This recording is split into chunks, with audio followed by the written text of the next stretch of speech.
What's up, guys? Tim Little. Welcome back to Tactical Bassin. Today's video, we are talking about summertime crankbait fishing. My favorite baits, some tips, some tricks to help you guys catch more fish right now.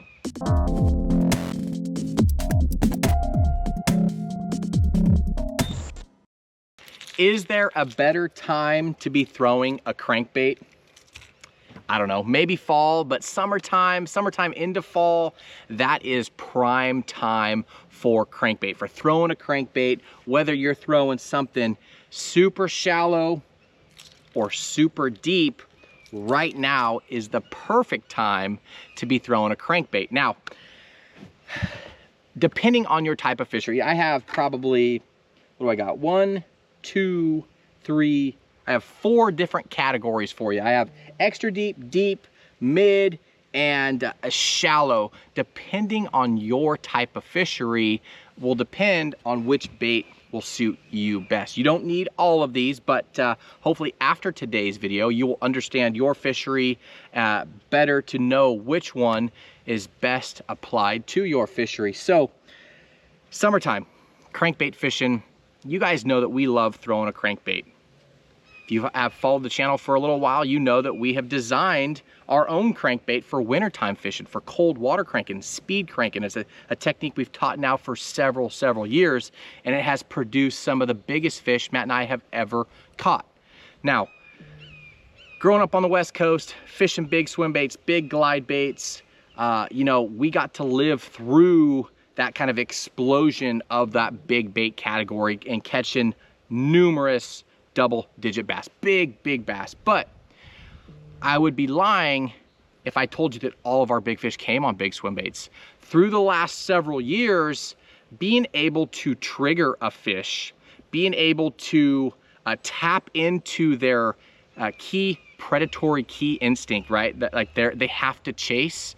And with a crankbait, you can get down there and deflect. You can add directional changes. You can deflect. You can actually trigger those fish. Those big fish, guess what?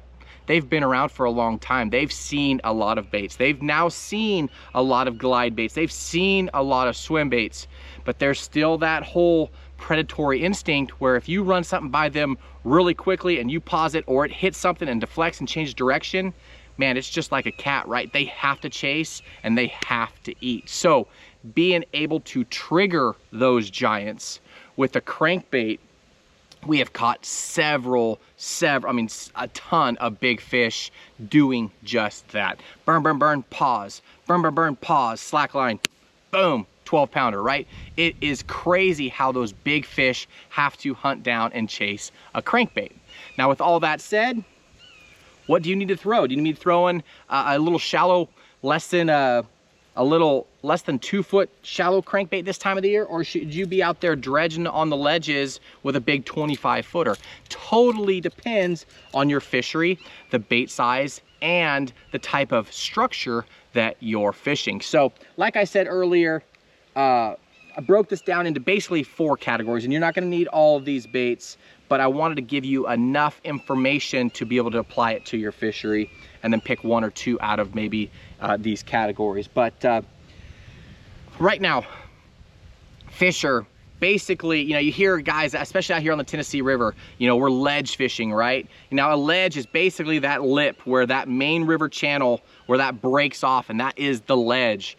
But, you know, your highland reservoir guys, your lowland reservoir guys, you guys have creek channels, you have main lake points next to river channels where they break off. You have areas that you could be throwing, quote unquote, ledge crankbaits as well.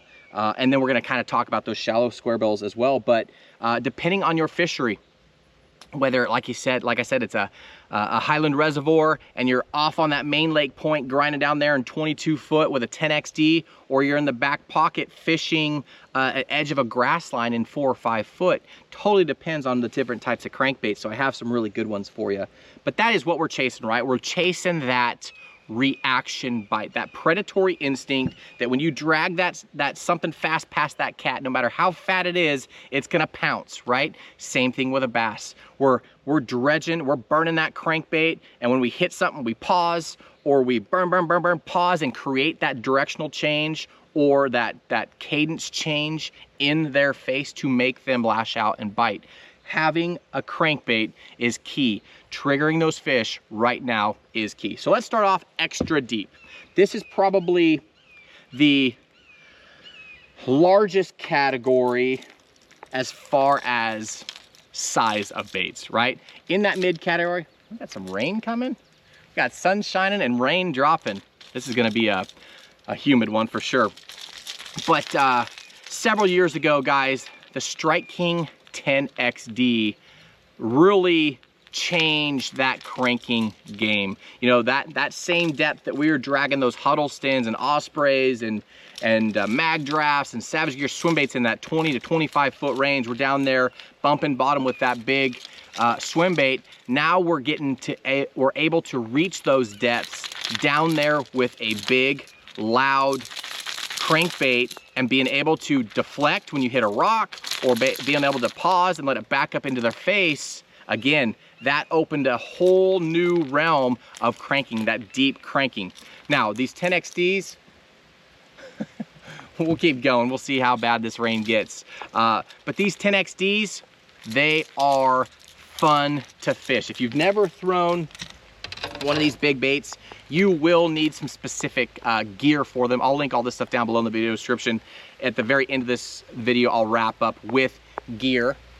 So having those big profile, those crankbaits that could reach those deeper depths really changed that crankbait game. So the 10XD is a must. This thing, you can cast it a mile. Like I said, I'll talk about gear here in a little bit, but having a 7.5 or an 8 foot cranking rod, you can launch these things, you know, so far, and then getting that real steep dive angle with those big bills really gets you down quick and then allows you to fish that rock down in 20 to 25 foot of water and deflect.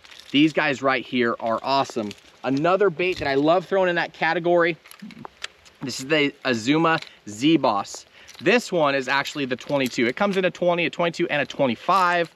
This one is actually Matt and I's favorite. Matt found this bait while we were playing with a lot of those other Magnum extra deep crankbaits. But that Azuma, you can see the head of this bait is also sloped. So basically you're getting that whole, right up to about there, that is adding that dive angle and getting that bait down. But it is a smaller bait, a little bit smaller than that 10XD, but it gets down there in that 20, 22 foot range. It's a little bit easier to throw. It's got a thinner bill.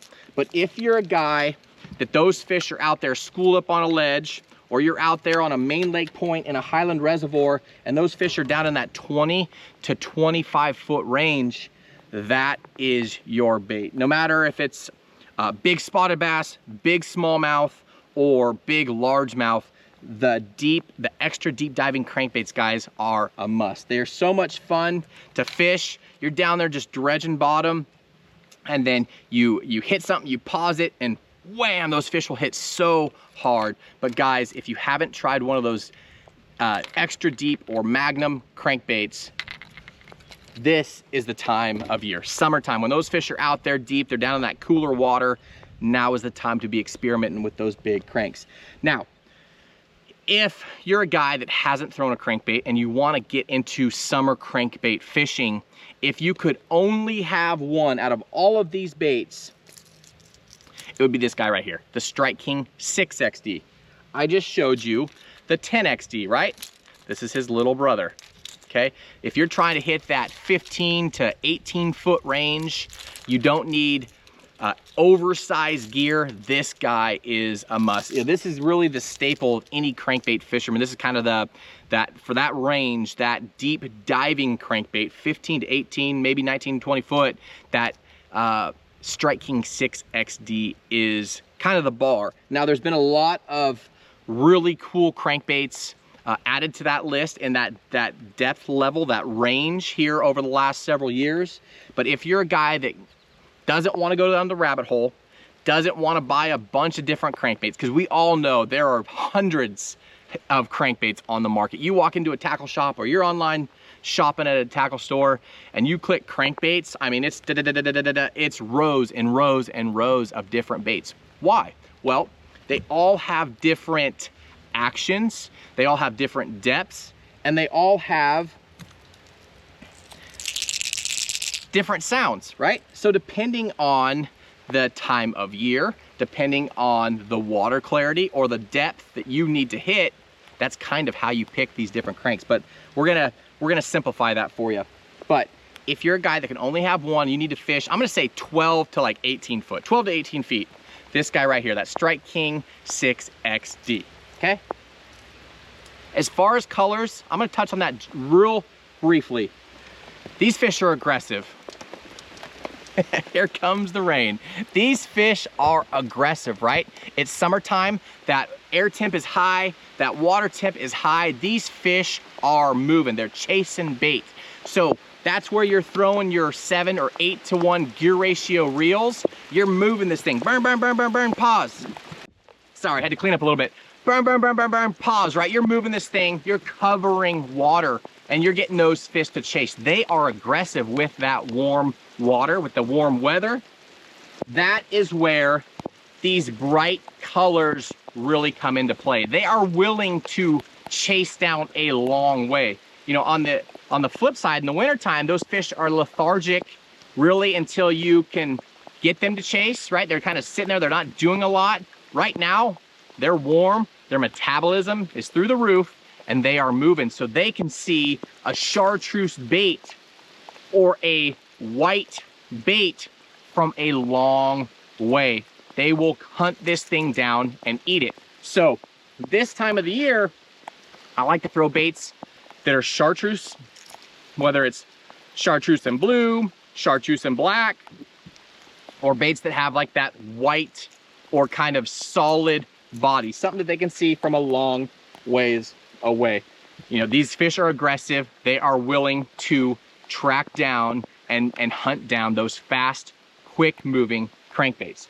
Okay, so backtrack. If you can only have one, that's Strike King 6XD. Two other crankbaits that really excel in that depth range, at 12 to 18 foot of water. The Rapala, the DT series, that is the DT16, dives to 16. So, given the circumstance you're in 18 foot of water, will this bait get down to 18? Maybe. If you change your rod tip angle, right? So instead of holding your rod tip up and you have that angle up, you have it down, or you're in the water, kneeling and reeling, getting that rod tip down, you can get down to 18 foot. If you go with a lighter line diameter, that is key, guys. If you're cranking on like 10 or 12 pound, that crankbait will physically dive deeper than say 15, 17, or 20 pound. You have less line resistance in the water, pulling back on that bait, keeping it up. So if you're a guy that wants to throw a DT16 and get it down to 18 foot, get a longer rod, lighten your line, but do you necessarily have to be hitting bottom to get bit on the crankbait?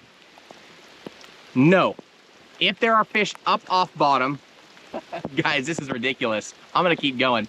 If there are fish up off bottom, that's where that burn, burn, burn, burn, burn, pause, that's where that really comes into play. You're adding your own directional change. You're adding your own cadence change, right? So this thing, burn, burn, burn, burn, pause. Guess what? It backs up a little bit. Burn, burn, burn, burn, pause. It backs up into those fish's face. The DT 16, the 20 specifically, especially the last few years playing with it on live, burn, burn, burn, pause. It is more of a suspending slow float bait, whereas that 6XD will come up a little bit faster. Another great bait is the one that we specifically designed, Matt and I, for cold water cranking, okay? In cold water, you want a really tight wobble. You don't want a real wide, exaggerated wobble like you'll get with some of these other summertime baits that I'm recommending. But guess what? We've messed them up in the summertime, and it's been an added bonus. That was never the plan. But this guy right here, the Tactical DD75, We came out with some new colors a year or so ago for summertime specifically. So you have stuff with a little bit more chartreuse blue, a little bit more flash. Sorry guys, I'm gonna angle this camera, see if we can keep some of this rain off of the lens. Summertime. In the Southeast, you never know what weather is coming, right? It was 95 degrees when I started this video. Now it is, I don't even know, but we're gonna keep going, okay? Our tactical crank works really, really well in the wintertime. It works phenomenally well in the summertime as well. Again, change up your colors a little bit. Chartreuse blue, something with a little bit of chrome, some flash, something that they can see that from a long ways away, and you're golden. I am gonna pause it for a little bit, guys, and dry off the camera, and then we'll kind of start back up.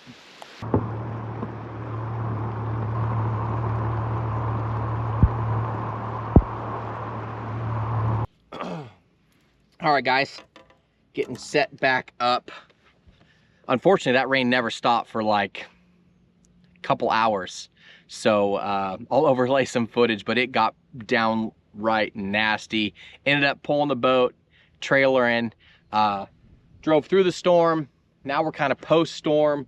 Boat's dried out quite a bit, but had about 1 inch of water just standing in the boat, both bilges going, and lightning starting to crash around. So didn't want to play today, but little intermission, but back to summer cranking. Hopefully we don't have any more weather headed our way, but I think I was talking about the deep cranks and talking about the colors and the faster trees and all that stuff. So basically I was talking about fishing your bright colors, right? Your bold whites, your chartreuses. You know, these fish are gonna come a long way. They're aggressive. They can see that bait a long ways away and they will track it down.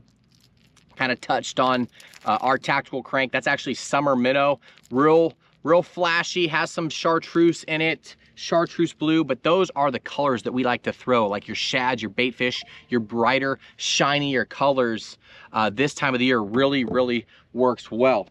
Okay, the next category I'm gonna call mid. That's like your 8 to 10 foot range. That's a category that's highly looked over in the crankbait realm. It seems like guys are either throwing a square bill or they're throwing something 12 to 15 foot or 12 to 18 foot, right? But there's a lot of fish in that 8 to 10 to 11, 12 foot range. Those are the fish that I'm catching on, you know, a shaky head or a drop shot. They're just offshore enough, just off of that grass line enough.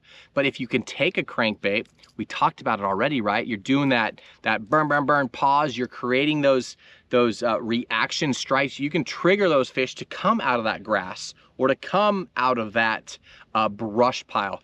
You know, that's the other thing that we haven't talked about yet, but maybe we did, I can't remember. Changing the angle of your rod. If you're cranking with your rod tip up here, maybe you're throwing a shallow square bill, you have your rod tip up. You're keeping that bait up above versus down, changing that angle, getting that bait to dive deeper.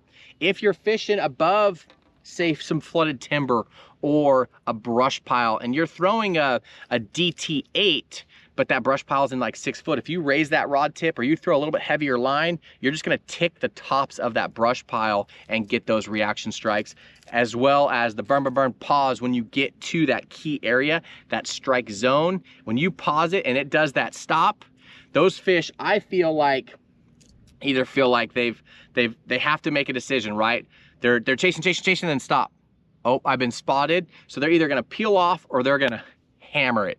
Usually they hammer it. So that's why we always emphasize that burn pause, retrieve, because even if you're not down there grinding, you can still get that deflection or get that change of direction and cadence. But using the depth of your crankbait and the line and the rod tip angle, you can really effectively tick the tops of whatever you're fishing. So whether you're on a clear highland reservoir and you're in the backs of a cut fishing a grass line, and say the grass is coming up just to like 8 or so feet, you keep that rod tip up, you can get that bait down there just ticking the tops of the grass, pause, back up, dig in, pause, back up, and those fish will come out and ambush. Okay, last category for you guys, and that is going to be the square bill. Okay, I just picked this one up right here. That is the Rocco. That's another one that Matt actually showed me. You know, we're always trying new baits, and crankbaits and probably jerk baits are probably and topwaters are probably two or three of the biggest categories in all of hard bait bass fishing. And you know, there's hundreds, if not more, in crankbaits and topwaters and stuff. So we're always trying new baits. But that Rocco, you guys have probably heard Matt preach on this thing. When I'm talking about that fast, that burn, retrieve, it's burn, pause, burn, pause. And what that thing's doing, it's diving down, stop, diving down, stop, diving down, stop. This Rocco, first off, does not blow out. You can throw it on an 8-to-1 gear ratio reel and you can burn that thing as fast as you want, and that thing's gonna stay true. A lot of other crankbaits and square bills will roll over or blow out. This one does not. It's got a cool little lip on it, little circuit board lip, but the startup speed, as soon as you start turning that handle, that thing is diving. A lot of other square bills have to, they take a couple cranks to kind of get their swim going, but that guy right there is awesome. Again, you can see kind of the pattern in the colors, right? Bright white, some chartreuse, fast moving baits, but that Rocco is awesome. It's also a silent bait. So if you're a guy that wants to throw a silent square bill, that's a perfect one. Complete contrast. This is the Nomad. That's the little Atlas 55. That thing is loud. Again, same type of colors, same cadence with your handle turns and your burn, pause. That thing is a little killer. And another great one is this Spro Speed Demon, okay? Another great shallow water. We're talking like 3 to 5 foot, okay? So where this really comes into play for me this time of the year is that grass coming up, I just talked about with that DT8, that grass coming up to like, I don't know, 4 foot, right? So it's 4 foot below the surface. It's coming up. You might be in 8 or 10 foot of water, but the grass is just a few feet below the surface. Taking that square bill and ticking the tops of that grass like a fleeing shad or a fleeing bait fish will really trigger these fish to eating right now. Again, summertime. It's not full-blown summer yet. Maybe it is, I don't know. But as you can see here, the grass isn't on the surface yet. We're not fishing matted grass, right, with frogs. So the emergent grass is still coming up. You still have some play, some wiggle room between the top of the surface and the top of the grass. So if you can get a crankbait that effectively swims in that zone, that is key, okay? Now, last crankbait in this video, before we talk about some gear real quick, is this guy right here. This is the Demiki BTC 50. This is a killer little bait. Now, for years, there was a hole in the market in crankbaits, square bill crankbaits that would run shallower than, let's say, 2 foot or a foot. This is a square bill that I can throw up on the bank. I can parallel the bank, and as that grass gets taller, as it gets closer to the surface, that's where this guy comes into play. And then in the fall, as we transition into the fall and you start getting those big schools of fish chasing and pushing the bait balls in the very backs of cuts, the very backs of pockets, you'll see them almost sharking, right? Coming up and pushing the bait up onto the shoreline. You'll see them flickering and bouncing, trying to get back in the water. If you find yourself needing a shallow little square bill, that dude right there is money. Got a little bit of a sound in there, not too overbearing. You'll have to play around with your fish, your fishery, and they'll tell you, do they want something loud? Or do they want something quiet? Do they want something down in that 3 to 5 foot range or something in that 1 to 2 foot range? Okay, but guys, that is summertime cranking, right? If you're talking to the guys at the ramp or the shop, whatever, they're like, yeah, I'm catching them on a crankbait. Well, are you catching them deep or are you catching them shallow? Are you catching them in 20 foot or are you catching them in 2 foot, right? So completely depends on your fishery and where those fish are at. Now, real quick, let's talk about gear. if you're a guy that needs to throw or wants to throw the Magnum crankbaits, right? The extra deep crankbaits. So we're talking about the Strike King, the 10XD, we're talking about the Azuma, the Z-Boss. You're gonna need a specific rod or a specific type of rod. And with all of these crankbaits, you're going to want a crankbait rod. And what does that mean? That means a rod that loads farther down in the blank, closer down into the midsection. You don't want a real tippy rod. You want something that loads down here into the midsection. This whole rod is gonna flex. It's gonna have real good parabolic bend. That helps for two things. One, when you're making a bomber cast and that rod loads up and then flings this thing like a catapult.